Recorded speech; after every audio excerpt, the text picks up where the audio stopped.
La nationalité de la société, distinction, siège statutaire et siège réel. La distinction, bonjour Bertrand Mariot, avocat à la Cour. La distinction entre siège réel et siège statutaire est importante car la nationalité de la société doit coïncider avec le siège réel de la société en droit luxembourgeois. La théorie du siège réel.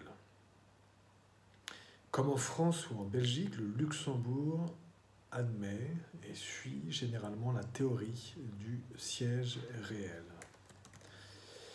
pour déterminer la nationalité d'une société. La nationalité d'une société luxembourgeoise est présumée être celle correspondant à la situation de son siège social statutaire.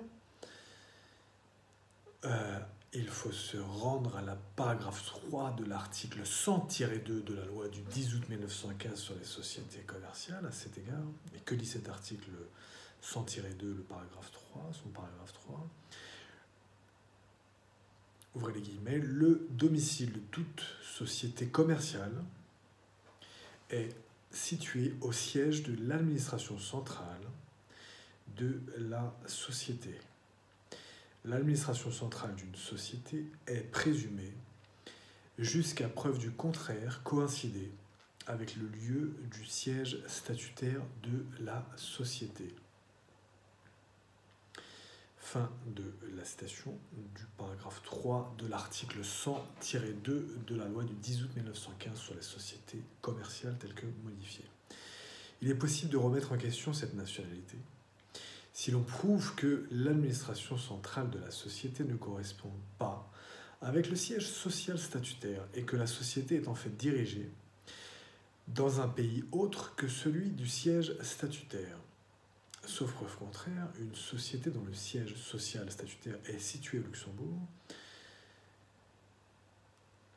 elle est présumée luxembourgeoise. Donc effectivement,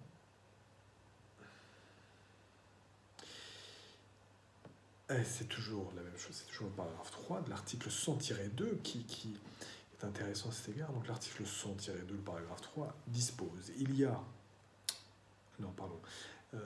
ouvrez les guillemets, le domicile de toute société commerciale est situé au siège de l'administration centrale de la société. L'administration centrale d'une société est présumée, jusqu'à preuve du contraire, coïncider avec le lieu du siège statutaire de la société.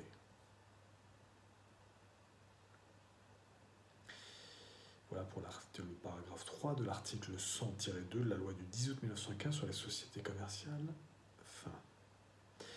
Les réunions des organes de gestion et les assemblées des associés de la société se tiennent en principe au siège social statutaire de la société. Un petit mot maintenant sur la théorie de l'incorporation. La théorie de l'incorporation fait de l'immatriculation et de l'enregistrement de la société un critère déterminant de détermination de la nationalité de la société. Dans les pays ayant adopté la théorie de l'incorporation, les sociétés garderont leur nationalité d'enregistrement. C'est notamment le cas au Royaume-Uni, en Irlande ou aux Pays-Bas. Et sous cette théorie, sous la théorie de l'incorporation, une société devra être dissoute si elle souhaite changer de nationalité. Par ailleurs, si son adresse change, sa nationalité d'origine resterait la même. Voilà pour la théorie de l'incorporation. Voilà pour notre exposé de ce jour. La nationalité de la société, distinction siège statutaire et siège réel. Bertrand Mariot, avocat à la Cour. À très bientôt.